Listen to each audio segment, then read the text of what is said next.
Good evening, everybody. Welcome to Rivalz Race Chat. Clinton, Geoffrey, and Adam Ross here, as we try to be every Tuesday. Season's winding down, but it's still hanging around, bud. You know, a couple big races got postponed in the last couple of days. We'll talk about Port Royal being pushed to March and Autumn Colors again this weekend, and just tends to keep going, right? How you doing? I'm doing all right. I got the lingering feeling that I've got a cold, but that happens usually, whether we're at Super Dirt Week, whether we're at Peterborough.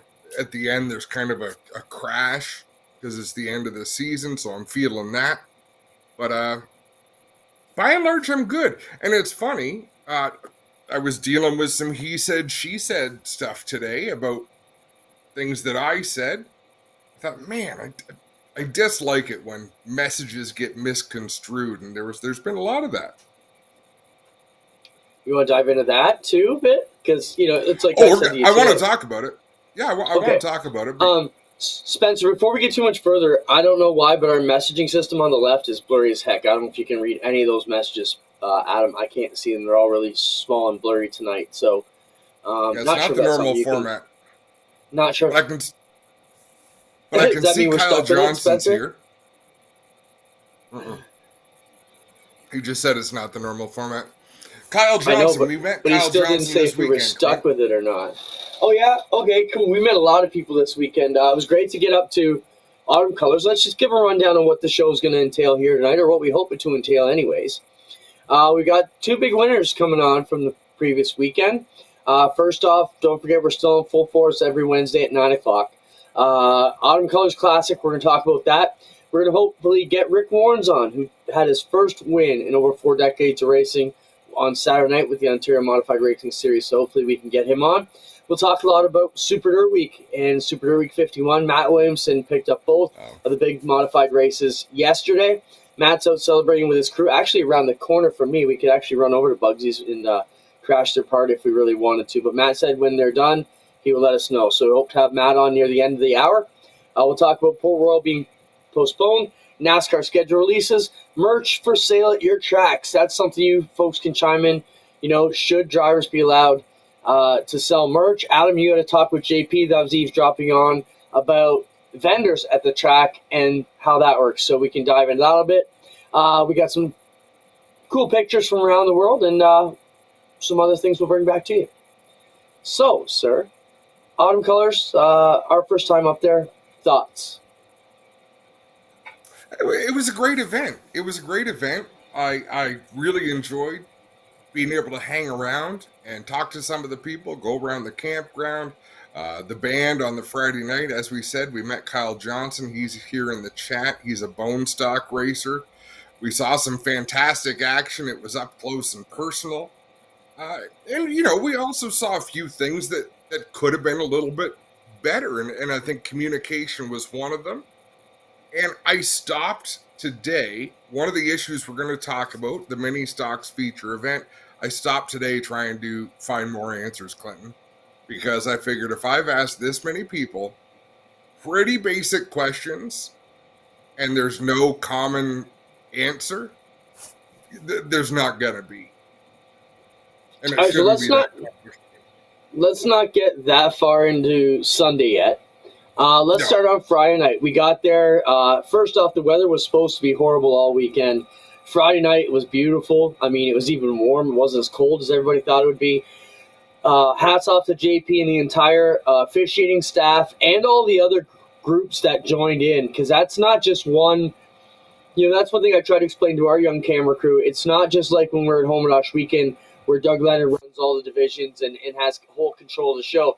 You're bringing in, all the legend car officials, and then the home track officials, and then the Oscar officials. You have all these different official groups that have to work together seamlessly. I thought they were literally to the minute with their planned schedule for Friday night, which at a big special event with those cars is very impressive. So Friday went off without a hitch. Saturday came back. We talked a bit about that, the band Friday. We walked around the campground, had some good times. And then we got back to Saturday. Everything, again, ran very well. It only started to drizzle at the end of the second to last race, which was the legend car. That got shortened up, and then the bone stock race got moved to Sunday. So Saturday went off pretty good too. And then Sunday, we woke up to rain, which we kind of knew we were going to. And, put us into a bit of a window. But we got Rick Warrens joining us, and maybe we should keep him waiting. Let's jump in him because he was the winner on Saturday. And then we'll release him. We'll get into Sunday. Friday. Sorry. Yeah. Rick, welcome to the program. Great to have you here, sir. A bit of an emotional win for you. Let's talk about what it meant to, grab that first win in 42 years of racing, which is pretty darn cool, sir. Well, thanks for having me on. I really appreciate it. It's totally something new to me, for sure. No, it was quite an exciting night. We've got the car working over the last number of weeks to the point where it was incredibly drivable on Friday night, and the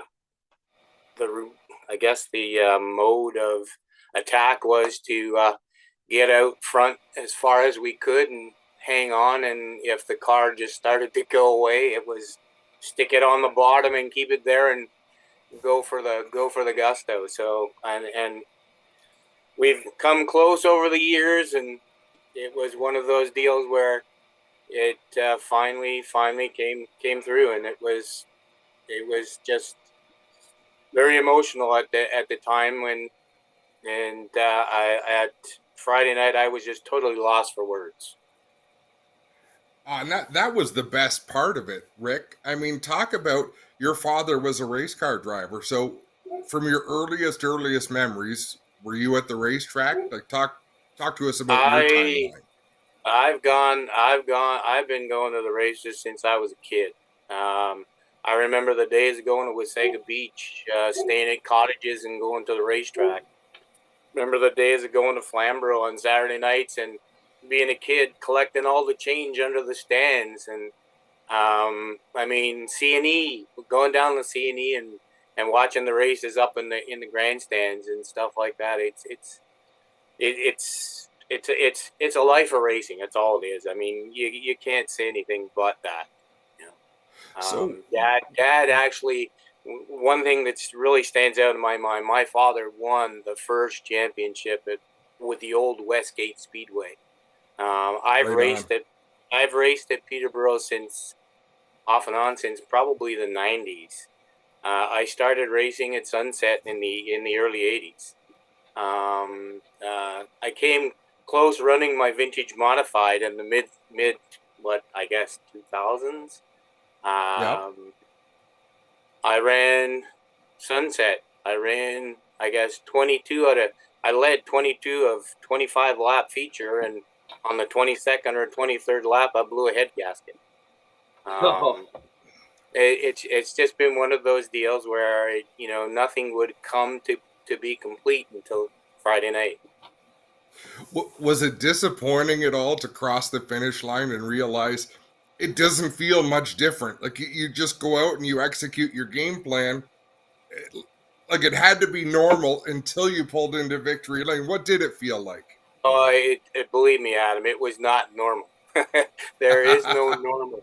I went through what I went through at Flamborough, at the Bill Pickford Memorial. I led 29 of the first 30 laps feature we had, and I was constantly looking at the score tower, wondering where everybody was, because nobody had come up to race with me or be close to me.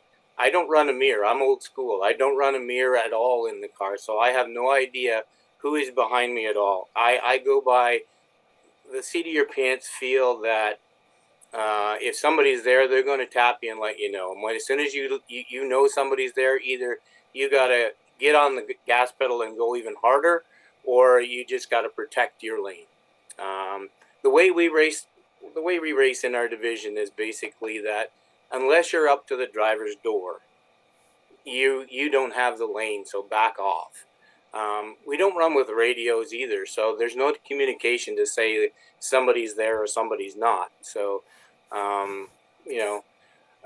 but Saturday night was it was similar to the Flamborough race, where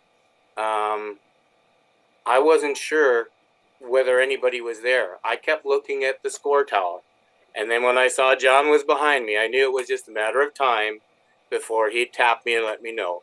And he hit me about 3 or 4 times, probably most of it up in turn 3 and 4, because I was quicker than him. I felt I was quicker than him going through 1 and 2. And at the end, when the checker flag flew, I had to make sure by going around that extra lap to make sure that actually was the end of the race. Right, and that's why I think, like everybody, Razny, you missed victory. You missed going into victory lane. What happened, right? And it's like I said, I had to make sure it was actually finally done. So no, Eric, I just want to talk a bit about how John raced you. You know, he definitely had a quick car. He was in a position to move you the whole way. He had a championship to win, so he had every reason to put the bumper to you. But it was a good, clean, old school race between two veterans. John said that you know he wouldn't have taken me out. I mean, I don't think any of the guys in our racing club, if you want to call it a club or our series, I don't think anybody races that way. If we get into somebody, it's a racing incident usually, but nobody's there willfully to take away, you know, a race from somebody that's leading, unless they can get by them cleanly. Correct me, you know, tell me if I'm way off base, but after 40 plus years of doing it, does the thought of ever winning a feature escape your mind? Like what brings you back to the track every week? Are you it's something that's in your blood. You got if you've grown up in racing all your life, it's something that's in your blood. You've got to get rid of it. And my dad went through the same thing. My dad lost, I guess, the passion to compete with certain things that were happening, and he sold his car, and within 2 weeks or so, he bought another car, and he had to take that car and run it. He didn't like it when he bought it, so he took it home and he took it and tore it all apart, put it back together the way he wanted it, ran it for I think 2 or 3 weeks, and then got rid of it again. And that was the only way that he could prove to himself that he was finished, right? I think it's the same thing. I mean, I do it because I like it. I mean, everybody says, like, I'm usually late to the track because I'm taking care of stuff. But it's one of those deals where you got to get it out of your system before you're done. I mean, and I've got so many cars here that I don't think I'll be done for a while yet. Rick, what can you tell us about the OMRS type modified car? Maybe to our viewers who don't know what they are. For me, they look like modifieds on smaller tires. What's the story? How do you describe your class to somebody who asks you, what do you race? Our class of modified is more of a grassroots modified. It's what the modified started out to be. If you want to compare apples to apples, let's say that it might be easier to compare us to a super stock and Oscar to a super late model. It's what we permit everybody to run by our rules, but it allows us to be competitive if we change tires and do other things. We run a recap tire. The first set of tires we bought when we went to they're actually 11-inch Towel City retreads. When we went to them, we chose the compound that we were accustomed to with the 8-inch retread tire that everybody ran back then. We ran, I'm going to say, 3 seasons plus on those tires. Wow. The tires that are on most of the cars that you saw on Friday night, a lot of guys, we replaced some tires this year, but some of the guys are still running on tires 2 years old. That's awesome. So, the only thing I want to ask you, but before we say goodnight and congratulations, You've raced so many different types of race car. What's been your favorite? I'd have to say my vintage modified. The 36 Dodge that I bought off of the Moss team, which was actually John Fletcher's old car. I think that was a point in, I guess, my racing career, if you wish to call it that, that I had felt that I'd driven everything. Like I'd gone from street stock to super street and then jumped into the super late models. And I ran super late models until the point where I got sort of, I'll say, discontent with where I was. I then got into the vintage mod because I never had one, and I always liked them. I always went to Flamborough Saturday nights before I even started racing with a bunch of guys, and we'd sit up in the stands and you could watch super lates. You could watch with the vintage mod. Back at that time was the hobby cars. They'd have like 30, 40 cars that come out to try to qualify for a 24 car feature. So that was probably the most fun because I ended up taking that car. Actually, the most, believe it or not, that's the most I spent on a race car was that hobby car. And when we got to a point where we felt we went to Springport and Spartan for invitational with the U.S. guys, the VROA. And once we got down there and got a taste of the hospitality down there, we continued to go back and run races. We ran at Dixie. We tried to get to Auto City. We never got there because it got rained out. I guess the track that I really enjoyed was Springport. It was one of those field of dream tracks where it was back in a corn, like a group of cornfields, and it was almost like a Kawartha Speedway. But I have to say the hobby car was the best. The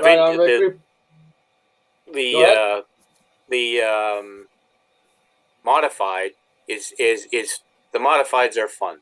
Like we've got a great group of guys. We have competitive racing, and it's more of a family affair. Everybody treats everybody like a family. Oh, that's fantastic. Thank you for coming on, Rick. It's just a phenomenal story. Congratulations on that feature win.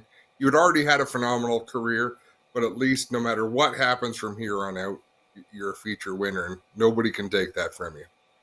It's an ACC feature winner. Yeah, that's what everybody keeps. That's what everybody keeps telling me. It's even more important because it was done at ACC. Yep, absolutely. Congrats. Thank you very much, and thanks for having me on. Thanks, Rick. Have a great night. Keep doing what you're doing, guys. It's what's keeping everybody interested. Well, we will definitely try. Thank you. All right, thanks a lot. If anybody wants to go back, you can watch night 1 of the Autumn Colors Classic live here on GeForce TV and catch Rick's OMRS feature win from Friday night. Let's just run through a couple of things. I want to talk about Sunday, Adam, but it's such a discussion point. Matt Williamson messaged me, said he'll be on about 8:45. So we got about 25 minutes. I just want to run through a couple quick pictures that we accumulated, and then we'll jump into, I want to talk about the mini stock situation and the track conditions on Sunday at Autumn Colors, and selling apparel at the tracks here and there, a couple of discussion points we can get into. First off, Spencer, show the picture I just talked to you about. We complain about how tough it is to get to the track. Check out this. This is a land speed record car. Look at that machine, Adam. It's just from like the 1920s, going on a rail car to be taken out somewhere to test the salt flats. What a cool picture that is. Big time. Loving that. NASCAR released their schedule. Throw this one up. This was talk, Adam. There was a lot of discussion about Montreal being put on the schedule this year. The schedule came out last year. Canada did not get a race this year. Any quick thoughts on that? We all know that it was going to happen, and I think it still is going to happen. You've got to sign that paper, Clinton. Till you sign that paper, it's not a deal. Yeah, we reached out to our inside folks here at NASCAR. No one had any insight or didn't want to come out and speak about why it didn't happen this year yet. So I think that will affect the NASCAR Pinty Series because I believe they had that penciled in at some point to at least keep that weekend open to be heading out there. We can say this. It doesn't matter what the race is. Obviously, there's interest in having the race. What happens is negotiations back and forth. And then the farther you go, the finer the details. Choose the date. It gets intricate. That's where things generally stall. We'd like to have a race there. Would you like us to have a race there? Yes. So the two sides are there, but getting to there, that last step is the hardest step. And that's why the rumor mill circulates, because it's based on fact. It's based on actual things that are happening. It's just that final step that puts the date, puts the event on the schedule. It's just that last autograph, and it's pretty darn important. We're close on a couple big events at Ush Weekend. We're at that point. We're here and here. We're just not kissing yet. So we're close on a few deals we hope to have out soon. But, yeah, you're right. Until the pen hits the paper, nothing is a done deal. What else do we have to go over? Let's look at the Dominic Scelzi put out a post this week. It was pretty point on. I mean, a lot of what we had some kind of action at Ush Weekend this year with the sprint car drivers. Throw up that post if you can, Spencer. Screenshot. Dominic Scelzi says, just a PSA for kids coming up into sprint cars on their way to becoming the next Cal Larson. Race with respect, please. Then we get farther than anything else. I've seen more kids under 20 turning right or left on cars this year than ever in my life. It's ridiculous, and it's going to get someone killed. These aren't go-karts. They aren't micros, and you're probably not as good as you think you are. Oh, I love that last line. These cars are not toys. Do not treat them as such. We got our wrists slapped a few times this summer on this show for speaking out about just, guys, back it down a little bit. But, I agree with the sentiments. It's good to see some of the other veterans in the sprint car world jumping up and agreeing with those sentiments. Any thoughts on that, Adam? Yeah. I mean, he makes a point. Who was I having the conversation with? Jeff Lapsovich about them having some rivalries that have cost them clips on race cars. And it's unfortunate when it gets to that point. And a stock car is a hell of a lot different than a sprint car. But yeah, people got to realize there's no reset button. We're not iRacing. We're not simulated racing. You're out there risking your life and risking other people's lives. There's got to be some respect.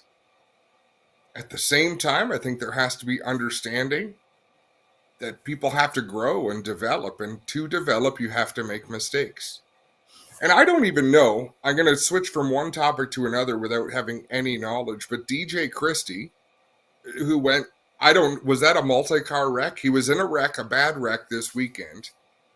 They went racing in the U.S., and it sounds like track conditions might have played a role, but you don't need multiple cars to have a wreck. But those are the things that you learn from. For sure. And even if the lesson is, don't go out on, no one can force you to go out on a racetrack.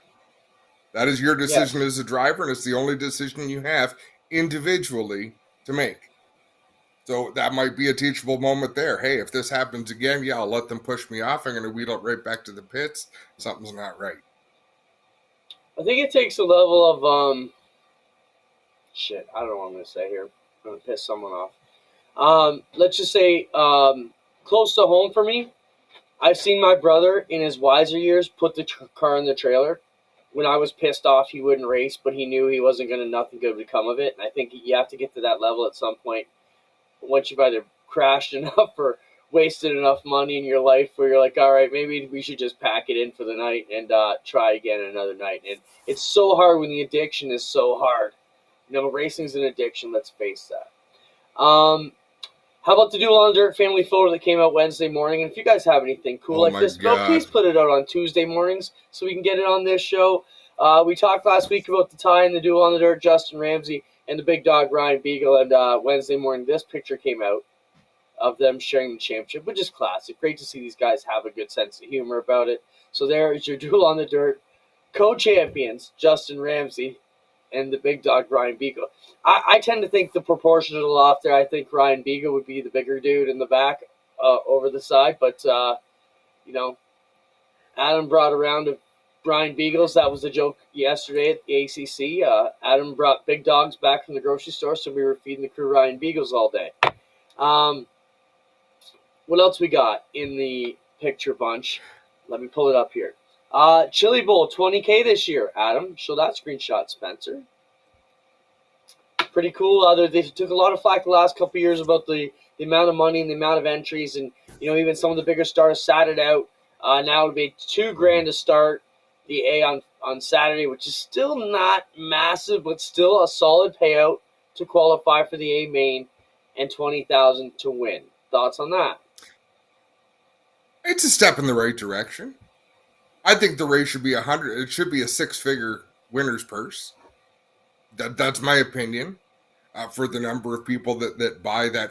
If Brett Deo can take modifieds to Louisiana, have 12 people in the grandstands and pay $5,000 to win, I think he paid more than that to win based on streaming numbers. I'll take it to another level. If Fonda can pay $53,000 with Flow Money and Brett Deo, Chili Bowl could pay $100,000, no problem. So I can't knock it. It is a step in the right direction, Yeah. At the same time, is the money going to? Sure, the money's going to the right place. $2,000 to start. I think that's fair. I think these midgets probably race a lot of races that don't pay $2,000 to win. So if you just qualify for that Chili Bowl, you're not paying your hotel bill with it. You're probably not paying your fuel bill, right? It's all token money at that point, but it is a step in the right direction. I mean, for a small team, it might make the difference, but most of the teams that are making that top 30 have a lot of investment going on. You're not wrong. A lot of them come from the bigger teams now. How about Blaney on burnouts? I don't know. Do we have this as a screenshot, Spencer? If we do, there we go. Adam, you thought this was cool. You shared this. Take it away. I've always thought his take on this was cool. Why doesn't Blaney do burnouts? Because Dale Inman told me the winner of the Kentucky Derby doesn't get off his horse and start beating the shit out of it. Who likes the smell of that burning rubber? Like the toxic. Oh, I hate it. Why?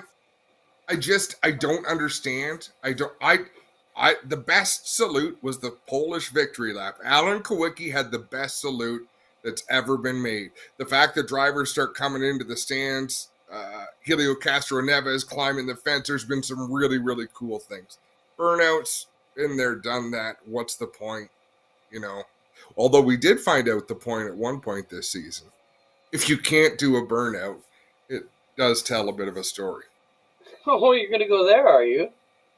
Well, if you're going to do a burnout, make sure you can break traction with the rear tires. Wow, I'm just going to leave that right there. That's a pen drop. Is it rocket science? If I'm going to do a backflip off a trampoline, I better make sure my feet will leave the canvas. I hear what you're saying. I just can't believe what you're saying. It was televised. I'm trying to let you go to this, and you keep dragging me into it. Do you want me to tell you what I'm thinking? You're saying that he had traction control at that race is what you're basically stating right now. And you're going to keep doubling down on it? He might have been stuck in third gear, Clinton. He couldn't break traction. Okay. All I'm saying is don't do a burnout if you can't break traction. If you know, you know, as the kids say these days. I don't know. Speed Showcase. The Speed Showcase at Port Royal gets postponed this weekend.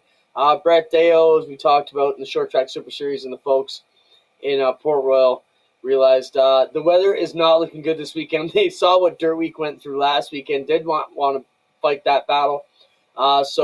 With bad weather, they've decided to postpone the whole weekend into March. Good call, saving a lot of people trouble, pain in the ass, and man, people already wore out from last week. Is that your take from that? Is that your take from that? There's no free weekend between now and March? And the points fund can't be paid out now until March of next year. I kind of read that, but, I mean, in a shadier situation with shadier promoters, you might dive into that cracked a little more. Yeah, I think Brett's not going anywhere. But I'm saying I didn't get the it's feeling a real like inconvenience. For the teams it is. I didn't get the feeling that I did take that when I read it, Adam. Like, why can't you figure out? Then you should just, in my opinion, the Speed Showcase is a big enough race unto itself that enough people want to go for the prestige and the money that you don't need to hold their ass to the fire with the points and hold it over Christmas into next year. Just eliminate that race from your point title and let it be what it is. If you have no more races and that's the end, then whoever's the champ is the champ now. I mean, that's a tough situation because when you just take the last race away without any pre-notification and whoever's in second doesn't get the chance to race, it is a shitty deal if you can't do it without pre-notification. Dirt modified drivers swap rides constantly. Like Matt Shepard doesn't because he drives for himself. Yeah, but what does that have to do with cutting a race out? It's got everything to do. When do you change drivers? In the off season. So if Jeff Strunk's my driver racing for a title, you're not racing for me next year, but I guess March 15th I'm going to need you. I get what you're saying. Yeah. Yes, that does put a funk into a lot of things too. A lot of deals, hey, we're planning on moving on after the end of the season or whatever the deal is. Yes. And it'll get figured out. It just those months, December and January, are the months when you regroup for next year. It's also the time when you take your points money and you might go to Bicknell and put money down on a chassis. Yeah, it's bizarre. Like I say, I'm not saying anything is dirty about it. It's just inconvenient. For sure. Doug Leonard, if you happen to be watching, use the last link we would have sent you and jump on here. It'd be great to have you talk about the official side of things from Dirt Week. If you're around, jump on. I'll be tired of talking. Minutes. Yeah, no doubt. It was Super Dirt Day. Super Dirt Day 51. What a great racetrack. Don't get there yet. We're bringing Matt on. We're going to talk all about it. Well, he's going to say the track was great. He won $71,000. Yeah, but Matt's a pretty real guy. That's one thing I like about Matt. His interviews lately have been really point on. He'll tell you like it is, and they've been classy too. We'll discuss a bit about that. Okay, Stream's holding mods back. This is something the Chaz put out this week. Says that Streams are holding the modifieds back. The thing holding modifieds back, no matter if it's MTS or dirt car racing, is streaming. They look so slow on camera, and personally don't, but on camera they look like slow motion. Your thoughts on that, Adam? Chaz isn't stupid enough to think that you have to look fast on TV to put on a good show. Butterbean sold out a lot of pay-per-views. He wasn't moving all that fast, but he could beat the shit out of you. Okay? Yeah, I think if the competition's good, same thing we heard about our Pinty's racing first at the test. You put a full field out there, they're going to be great. As long as they're equal and the competition's fair, it's going to be good. That's one thing, you do try and figure out, though. I will give you that. The modifieds are a lot quicker looking in real life than they are on the stream, but it's all camera angles. It's perspective. It's distance from the track. It's where your cameras are. You know, you put a speed shot right on the track, things look like they're flying by a million miles away. You get half a football field away, they look slow. Of all people, Chaz knows you're selling stories. Right? It's got nothing to do with speed. Brewerton Speedway was half full last week on a beautiful night. Why, Clinton? Yeah. Are the modified slower than they used to be? No, but that's a good question. Why was Brewerton so light? Because nobody races. What name raced at Brewerton last week that would sell tickets in Central New York? Well, our next guest. Matt Williamson's not selling tickets in Central New York. Some of the Canadians that went down to see him, they would go. And no disrespect to Matt. It just, I don't think that's where he's at in his career right now. Like, he's amazing. He's taking a lot of money. I don't think Matt Shepard, in that hot a market, you need, I don't know what you need. I think they need to start promoting and bringing in outside drivers, someone that draws people's interest. I was going to say, if the two Matts won't draw you in Central New York, what will? Let's jump back to autumn colors on the Sunday, Adam. So we wake up, it's raining. Sorry, we're a bit all over the place, but these are discussion points we want to have till we get to Matt. So we wake up to rain. We know it's going to be a rainy, crappy day. We know there's a good chance we're going to be hung around till Monday, but they do have a window, slight window. They get the track dried enough wasn't perfect. It was still wet and greasy out there when the bone stocks went out there. They had their consi left over from Saturday. They raced that. It was a wild affair. Then the mini stocks were told they were up next. So I'll let you take the story from here, Adam. Yeah, it's a challenging one. The mini stocks weren't told they were up next. They knew they were up next. The schedule's the schedule. So the bone stocks, they had a caution the first lap. A few drivers spun out. So they were overdriving the track conditions. Track conditions weren't ideal. There was precipitation. They had the race. They finished the race. The bone stocks leave the track. Waiting for the mini stocks. As soon as the last bone stock leaves the track, the mini stock should be rolling out. There's no mini stocks. Now remember, I'm in the officials. I sit in the tower where the officials are. JP is right in front of me. Roll the mini. Where are the mini stocks? What do you mean they're not lined up? This is where things went pretty haywire. And let's carry this on after because we've got our guest of the hour, Clinton. We don't want to keep him waiting. But hold that thought. All right. Matt Williamson will join us now. Matt, we appreciate you putting the team celebrations on hold. What an amazing day. First off, proud of you, bud.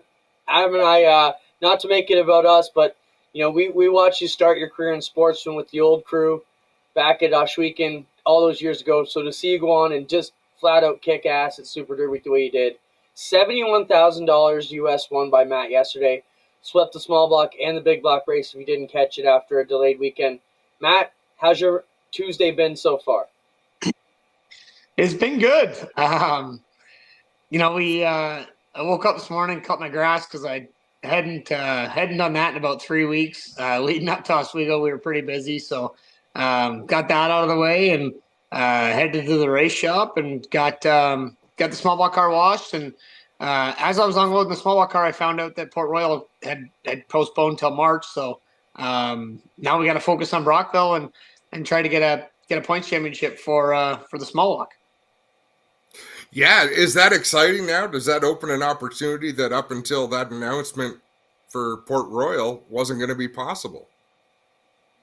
Yeah, it's big. Yeah, I mean, I've probably given away 2 or 3 of the small block championships just going to Port Royal. Just, Jeff and Harry Barrett do a ton for my racing career.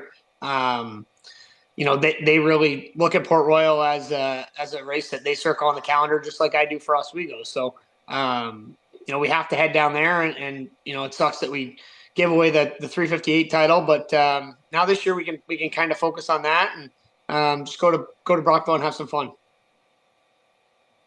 Matt, you grew up around Super Dirt Week, going there with your dad. First off, speaking about your dad, Alan Johnson put up a great post today, commenting on your dad and, the talent behind your dad and how well respected he is in the way. Pretty cool when a legend like Alan Johnson comes out and gives your dad kudos. We all know what your dad's all about. How cool is this for you to be able to deliver this back to Randall? Yeah, it's huge. I mean, for my whole family, I mean, obviously my dad is the racing side of it, but, my mom keeps me in check when I was younger and Natalie keeps me in check now. So, but yeah, what Alan said, I mean, I'm pretty candid. I'm not a guy that hides my feelings. I don't agree with some of the things Alan says on Facebook that I see. He complains that there's really only 2 cars that can win races now, me and Shepard, and there's only 2 good cars with equipment. But Alan had all that stuff when he was younger, and he kicked everybody's ass just like Shepard's doing now. So, but what he said about my dad really meant a lot. I think to my dad, it's probably a time right now where BRP, is not as, friendly as it used to be. So I think it means more with the timing of it than anything. But when Dad got inducted to the Hall of Fame, I was the first one that said, the mechanics plaque at the Hall of Fame is very cool, but he's probably been the most influential guy in Northeast modified racing, and just to have his name in there probably isn't enough. So it was very cool to see today. How special was it, Matt? Because you had never been able to win the small block race at Super Dirt Week. How special was it to put the number 6 in victory lane? It was very cool. I mean, that was the one we had circled on the calendar. It just seems like it always got away from me. We had really good cars there, and then when we pit for tires, we had Stagger that was supposed to be 6.5, ended up coming in 5.5, or had Stagger that was supposed to be 5.5, come in 7.5. So it just seemed like everything couldn't go together right, and this year it seemed like we couldn't do anything wrong. So really got to thank everybody that was a part of it. From the cars standing behind me. I'm trying to show the S&W logo, from Wayne Kahn to Paul Wendt and Pete Coco and Ibach and everybody else. It's just a total team effort. Matt, you race for all these different high-caliber teams. That probably helps the teams not get burnt out going to all these races. How do you not get burnt out? Because you're at the center of it all. And all these races are, let's not forget, these aren't your old jaunts where you're traveling 15 to a half an hour to the speedway. These are 3, 5, 6, 8-hour drives from home to get to all these races, to get home, to get to your next team. How do you keep it all together?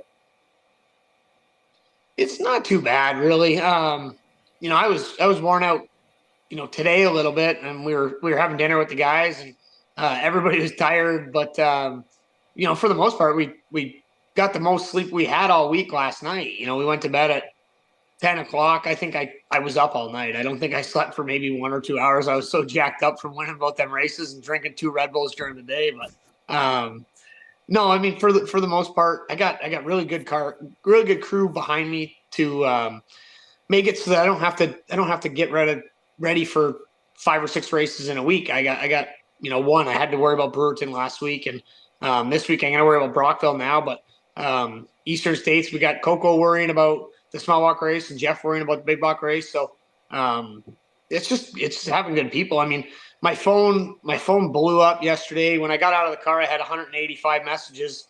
And then I replied to about 30 or 40 of them when I could, leaving the racetrack. And then when I got home, I had 205. So, it was like a total of 250 text messages. And I felt bad. I was just like auto playing my response. But,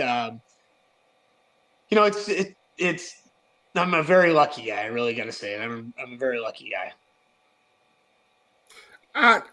I think you have some good fortune, Matt, but you also paid your dues. I mean, when Clinton talked about us watching the start of your career, you weren't out there winning every race. And let's draw a comparison. Because when I remember Matt Shepard at the beginning of his career in Sportsman, he was usually winning every time he hit the racetrack. I remember you hitting the racetrack, and I seem to remember your dad saying, you are not to leave the guardrail. You're to go out there and run at Merrittville on the guardrail all season long. Like, it's not that it didn't come natural, Matt. You just had a steady progression to get better and better, but it's definitely been a different road for you. What did it? What solidified it to take you from, Mighty Matt, who didn't look big enough to wheel a full-size race car, to being one of the most dominant figures in the sport? Yeah, I don't know. I don't know if I could, pin it back to one moment. I think obviously, the cars going to Coil Springs was a big thing. Not necessarily short rods and left side panhard bars, but Coil Springs in general. I really understand Coil Springs. Whereas I didn't understand torsion bars. It was like a theory that I just never understood twisting a piece of metal and moving angles and stuff to get different rates. That just never went through my head. Whereas a coil spring, I'm like, you could coil bind this and put a rubber here and put preload here or take load away here. That probably helped me out the most. But committing the time. I mean, I think when I got to be about 18 or 19, I really knew I wanted to race for a living, and but I wasn't so worried about going out and partying. I got to focus on racing. Now I still party. I'm not trying to say that I don't, and I still like to have a good time, which is part of the reason why I think I have a lot of good people behind me, because I try to make it fun. I mean, even the nights where you don't want to go out and you don't want to enjoy it and you want to just kind of mope around, you got to enjoy them. You got to go to Dirt Week and you got to make it a fun event for everybody behind you. But I don't know. I committed to racing, and a lot of people said that I never make it and never be able to do it, and here we are. I mean, it's just lucky to have the people behind me that give me the opportunity to let me do it. And, I gotta really work hard so that they pays off for them. Let's talk about yesterday a bit, Matt. First you come out in the small block race, you dominate that, run very well, come back 200, same thing. Pit stops are different this year. No radios, tough communication. Why did your team excel through those conditions, maybe better than the others? I was a big believer that we needed to have radios, and after going through it all, we were talking with the guys today. It probably played out better for us because nobody could argue with what I wanted to do on the setups. We had to make one quick decision, and for the most part, it worked out well. We had a good communication system where I would move my arm around on the roll cage to tell them what I think the car was doing. And I got very smart people in the pit area that would make decisions based on where my arm was on the race car and where I was on the bottom of the racetrack or the top of the racetrack. So it played out really well. And I didn't get worked up behind the wheel. I mean, for the most part, if they tell me there's a 2 gap behind me or a 1 gap behind me, I'd be getting pretty nervous. But last night, I had to rely on Dave Farney with the signal sticks on the flag stand to tell me where I was at. We don't like the signal sticks from the flagman.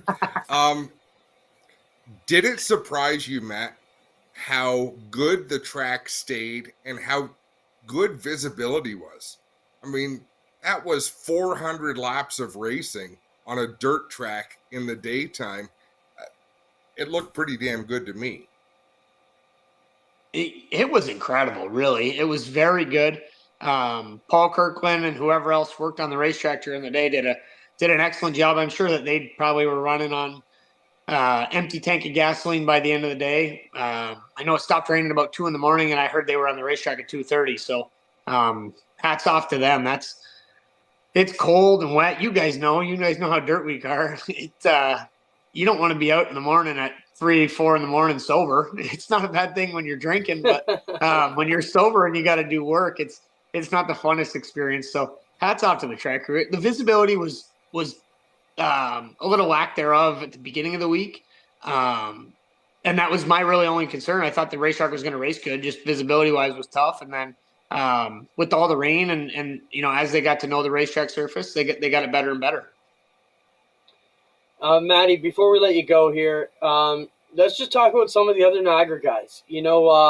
I know Dalton Slack had some fantastic runs. Lindbergh's always tough when we go out there. How cool is it that our neck of the woods is kick ass whenever they go out down to the biggest races in the world? Yeah, I mean the only 3 with balls were the ones that got X-nayed from Maryville. Ain't that funny? But no, Dalton was super cool because he's young and having to deal with all that tire BS at the beginning of the year.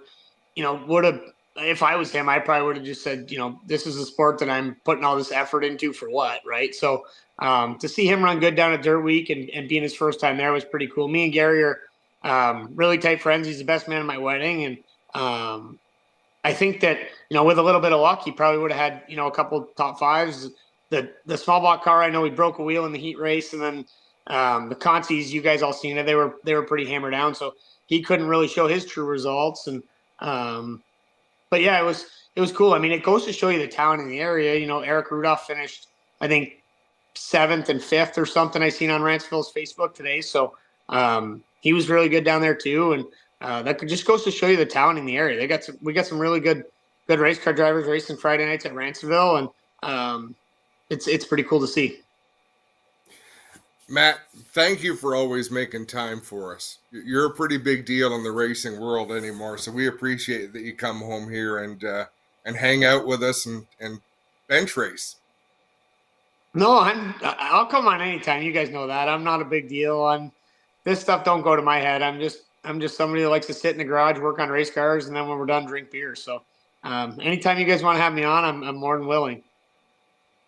Like I told you in our messages back and forth last night, Matt, you really come a long way. You give a classy interview, and you're a sponsor's dream now. your team should be proud of the effort you put forward and the representation you give them all. So we're proud of you at home, man. Congrats to you and all the boys, and enjoy it, man. Good luck for the rest of the season. Yeah, thanks, guys. Thanks for having me on, as always. I really appreciate it. Thanks Matt. Congrats. $71,000 US won in the modifieds last night down at Oswego Speedway. And one of our buds from a long time. We watched his very first laps, and great to see him do so well. And come from a super cool family. So, congrats, Matt. Autumn Colors Sunday. We got to wrap this up. You got 9 minutes, Adam. So, the bone stocks ended. Mini stocks were on the schedule. Yeah. They were supposed to be ready to roll out. And then there was a little bit of confusion. You were in the tower with JP, so you knew what was really coming from the top. There was a bit of, confusion about what was happening. Well, the top didn't understand why no one's coming out on the track. What's going on? Mini stocks are up. Let's go. So, and I'm actually trying, believe it or not, I'm offended. We're race fans first. I'm pissed off. You leave an empty racetrack. You leave an empty racetrack when it's spitting rain. You lose the track. Like, you lose it. You have to have cars out on the racetrack circulating, the heat that they generate. Not just the tires, the heat that comes off them. You've got to keep cars out there, and there's nobody out there. So I'm getting a little bit edgy, making some comments, but they're not just empty. It's like, Clint, we need you to the pits. Like, get Jack, get over to find out what the hell's going on. Now, we're live on G-Force carrying a live TV show at this point, and there's supposed to be another car class coming out on the busiest day of the whole season when we're battling rain, and the class does not appear from the pit area. So what we gather, there's a meeting going on among drivers. And we're trying to get the gist of it, but the drivers are reluctant to go on the track. Well, how can there be a meeting? The drivers should be in their cars, helmets on, strapped in to go. That's why we sent Clint over there. I'm still angry about this whole thing. Like, at the time, I'm thinking, this is shit. All the fans, and there wasn't a big crowd, but there's people that did stick it out. We've all been suffering well, it'd been a great weekend up till then, but that day, we're suffering through the weather. What gives? You go over to the situation. It takes a couple of minutes, and we're getting word that there's a meeting of the drivers that they're reluctant to go out. This is all we hear. In my mind, I'm thinking, okay, well, if you're reluctant to go out, go back to your trailers.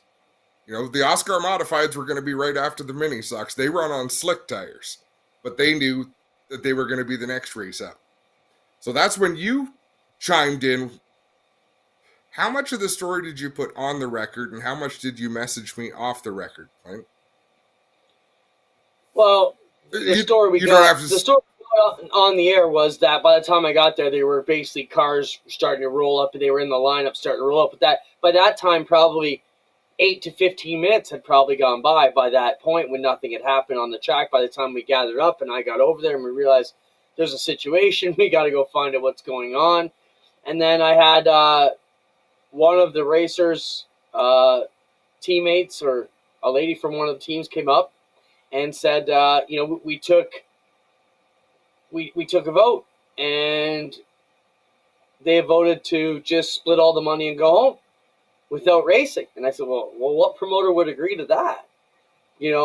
And we heard that was the case, and then we seen them coming out. So I'm not sure who started that, or who initiated that meeting, or who proposed it, or who was proposed to, but it didn't go over very well.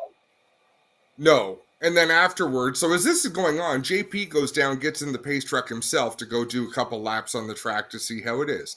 And he says, yeah, it's tough. We can't really work with this right now. But you need the whole field of cars on the track. So that aside, a couple of drivers then are up in the tower talking to JP and talking about what's the fair thing to do. The fair thing to do is get the hell out of this tower. Like that this is not the time to be negotiating with the promoter when you should be on the racetrack. So the question is, and this is the story I've gotten from drivers, was that a meeting was called. And the convenient story was, well, the lineup official called a meeting of drivers. But then you start talking to individual drivers, and no official called them out of their car. other drivers called them out of their cars. Right? So I'm not going to name names, but drivers I've spoken to and drivers I've spoken to that weren't happy with my comments are saying so they pulled up, saw brewing. So whether an official called the first meeting with a driver or whether a driver went to the official, and this makes a huge difference to request a meeting. There should not be a vote. You are not a racing club. Nobody is going to make you race on a wet track. And those are the comments I was getting. No, this is dangerous. You're putting our safety at risk. No, you're being asked to go out on the track when it's time for you to go out on the track, and there might be some drying efforts required.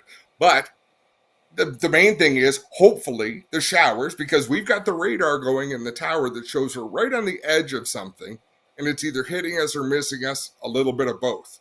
Get the cars on the track, because if the rain had passed by, with cars on the track's still good to go racing. The fact that they let it sit for those 10 to 15 minutes costs an extra hour of track drying if the track would have got dry.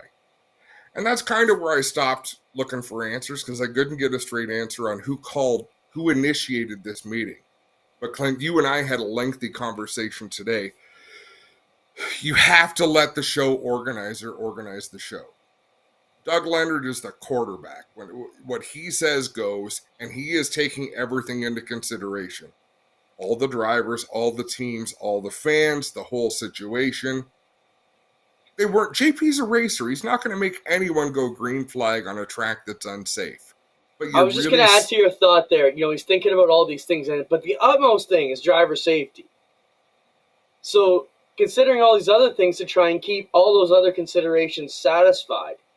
But the very last thing he's going to do is make you race on a crappy track. And like you said, his late model is worth a lot more than your mini stock ever would. So he gets it 10 times more than you ever would.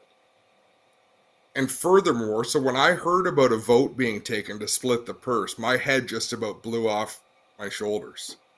Because my thought, if you choose to not race, pay everybody tow money, because that's all you did was tow to the track. You don't get to split the purse. The purse is to go out and put on a show. You towed to the track, here's your tow money. If you don't want to race, don't race, that's fine. There should never be a vote. Like, it doesn't work, Clinton. We've been around long enough to know that each of the individuals I talk to, I have great respect for. They look after their own team. And I think I told you this at Humberstone when Connor was racing a sprint car. I said, I can only one eye was only watching his car. You can't see everything. When we're just officiating or when we're just watching a race, you see it all, and you make decisions based on the betterment of the whole group. And individual drivers won't do that. And it wasn't that wasn't the time or the place to have that discussion. You have every opportunity on the pace lap. If they give you the 1 to go signal and you think it's not safe to race, pull off. That's your option. And you will get paid. You'll get paid for wherever you finished, which is probably going to be last if you pull off. But that was the trouble. And it's not just the driver's fault. There was poor communication all the way down the line, all the way up the line. But JP, like, at the heart of it, I'm watching what's going on in the tower, and he's got the racer's best interests in mind. But it was a screwy situation where I just thought it got out of control. It shouldn't have got out of hand, because those drivers who were having a meeting should have been strapped into their race cars with helmets on. And they showed the night before they're not going to race on a wet track. They gave the Legends cars thumbs up, thumbs down. Yeah. More than half the drivers gave thumbs down. Guess what? Race is over. Full pay. They don't pay you half pay for running half a race. And I sort of gave you the analogy that I thought for it. It just, you don't get to do that. You don't get to have a vote and say, we're going to split the purse evenly among the 24 and go home. Thanks for having us. Yep. No, I think you're right. Tough situation all around. In the end, the day got rained right out. JP held it off till Monday to see what the weather might have been like. I think everybody pretty much knew, including JP, that Monday was going to be a washout. He said he wouldn't keep everybody around all day. But there was that one chance you do wake up and it's dry and sunny, and after we waited 3 days and some people were there since Thursday, you had to give Monday the shot. Didn't work out. It will now go this Saturday back for Autumn Colors Classic, the final day. Saturday with Sunday being the rain date. We will have a lighter crew back there and I'm told it will be a light live broadcast. So we're going to send the Wizard crew out, and it'll be a light broadcast, but it will be live this Saturday from Peterborough. We did some testing today on the broadcast live light system, and it worked great. So we're going to attempt that. Merch for sale, year and let's talk about that next week. That's the only topic we didn't get to. Yeah, I'm not trying to shit on mini stocks or any individual driver, unless you were the individual driver who got everyone together to have a meeting. That was a bit of a dick move on your part. Mini stocks, don't boycott the mini stocks. Don't ban them. That was one of the races I was really looking forward to all weekend long. But calling a driver's meeting at that point in the show, like, it'd be like a 10-car pileup in turn one of the feature, and the tow trucks, you know what? We want to talk to each other about job security. Give us a minute. And no, that's not the time. You're not wrong. Wow. What a crazy weekend. What a crazy season it was. I think that almost wraps it up for our live stuff. We may have a couple more live things coming your way, but that's almost it. Thanks, everybody, for being with us today. Congratulations to our guest, Rick Warrens, on his first feature win in 40 years of racing. Congratulations to Matt Williamson on 2 major wins at Super Dirt Weekend Sweep in the day and setting the records for a couple ways. The first driver to win both races in the same day, $71,000 US, some pretty solid cash. And we wish him good luck going into Brockville as he chases the 358 Dirt Car Championship. Want to send everybody, if you're here in Canada and looking for some more dirt action, you have the Brockville Fall Nationals this weekend. Go down and see Paul, Cheryl, Kirkland, Henry, everybody from that neck of the woods. It's always a great weekend down there. Your last chance to catch some dirt. If you're looking for pavement, Peterborough's at it. Make sure you get up there and support Autumn Colors Classic. That'll do it for me and Adam for tonight. Thank you, Spencer, for all you did this weekend and tonight, as usual, buddy. We appreciate it. Anything you want to say, Adam? Good night. See you later. Good night.